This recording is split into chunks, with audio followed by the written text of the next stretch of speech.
राधे राधे महाराज जी। महाराज जी, निवेदन है कि एक समाधान कीजिए महाराज जी। इस आध्यात्मिक जीवन और सांसारिक जीवन में मानसिक संतुलन नहीं बना पा रहे हैं।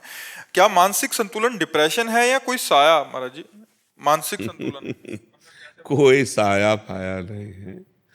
जैसे लोगों को रहता है ना कि बाहरी चक्कर कोई होगा, ये सब भीतरी चक्कर हमारे द्वारा जो पाप कर्म होते वही हमारे मन को जलाते हैं, वही हमारी बुद्धि को भ्रष्ट कर देते हैं, और कोई नहीं।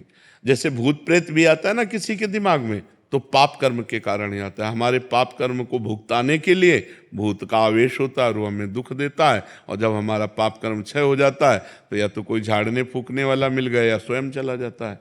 तो कर्म ही हमारे लिए भूत है और कर्म ही हमारे लिए भगवान है। अगर हमारे कर्म बिगड़ गए तो वही भूत की तरह हमें सताता है, और कर्म हमारे बन गए तो वही भगवान की तरह हम पर कृपा करता है। इसलिए कर्मों का सुधार करो, हमारे कर्म ठीक होने। हमारे अगर कर्म बिगड़ गए हैं ना तो ऐसा ही अनुभव होने लगता है, कोई डिप्रेशन नहीं। पहले स्वीकृति करो, नहीं तो अगर किसी आदमी को 20 बार 20 लोगों को तैयार कर लो अलग अलग, और उसको यार तुम डिप्रेशन में पहुंच गए क्या, नहीं नहीं तो नहीं, हमें तो लग रहा है तुम डिप्रेशन में हो, और चला जाए।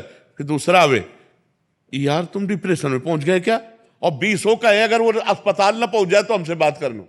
वो अस्पताल जाएगा और चेक करवाएगा कि मैं डिप्रेशन में हूं क्या, क्योंकि 20 लोगों ने कहा है। तो हम पहले कह रहे कि ये स्वीकृति करो कि मैं डिप्रेशन में नहीं हूं, ये स्वीकृति करो कि मेरे ऊपर भूत प्रेत का कोई साया नहीं, स्वीकृति से ही फंस गए हो, मेरे ऊपर भगवान की बड़ी कृपा है। और नाम जप करो, गंदे आचरण मत करो। आज हमारी समाज गंदे आचरणों को पाप मान ही नहीं रही है। बहुत जोर से ये व्यभिचार फैल रहा है। ये जो व्यभिचार दोष है बहुत जोर से फैल रहा, चाहे स्त्री हो चाहे पुरुष हो, सबके दिमाग में एक ही बात नाच रही है, बस भोग भोग भोग संसार। ये पाप महापाप है। पर स्त्री गमन, पर पुरुष गमन, ये महापाप है, और कोई इस पर ध्यान नहीं दे रहा। और फिर कहते हैं डिप्रेशन में जा रहे हैं, परेशान हो रहे। परेशान नहीं होगे तो और क्या होगे। हम खुली बात कह रहे हैं, अपने चरित्र को सुधारो, अपने आचरणों को सुधारो, अपने कर्म को ठीक करो, नाम जप करो। किसी से आशीर्वाद मांगने की जरूरत नहीं। और कोई आशीर्वाद ऐसे फल फूल वाला भले दे दे, ऐसा आशीर्वाद बिना अधिकार के नहीं मिल जाता। तुम्हें भजन करना पड़ेगा, तुम्हें अपने आचरण ठीक करने पड़ेंगे, तुम्हें तप करना पड़ेगा, तुम्हें पाप नष्ट करने पड़ेंगे। उपाय हम बता देते हैं। भगवान गीता में अर्जुन को क्या कहते, तुम्हें सहना पड़ेगा, तुम्हें मेरा भजन मन मना भव मद भक्तो माध्याजी माम नमस्कुरु। भगवान सामने खड़े हैं और कह रहे जब तक तुम ऐसा नहीं करोगे तब तक मेरे को नहीं जान सकते। सामने खड़े हैं महाराज।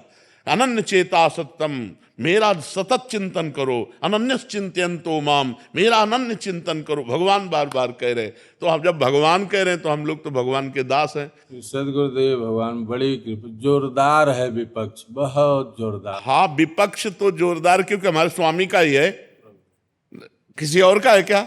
हमारे स्वामी। तो सोचो, जिसकी एक माया शक्ति इतनी जोर की है, उसकी कृपा शक्ति कितनी जोर की होगी। प्रभु पहले वो कहते थे, अब आप अरे अब ऐसे ऐसे ऐसे थोड़ी का बोला जाता है जैसे तुम मंत्र बोल दिए। मंत्र ही नहीं मिला तुम्हें, तभी तो दुर्दशा है। आप कभी मत बोलना। आप बता दो, वही करेंगे। हम तो रोज चिल्लाते ही रहते हैं। हम एक बात बताते हैं, दिल भर लगे ही तो रहते, इसी में लगे रहते हैं कि भाई सुधरो, भाई सुधरो, मंगल हो तुम्हारा। राधा राधा जपो, राम राम जपो, कृष्ण कृष्ण जपो, हरि हरि जपो, जो मन आवे सो जपो, लेकिन जपो। और आचरण पवित्र रखो, खान पान पवित्र रखो, बढ़िया आनंद आ जाएगा जी।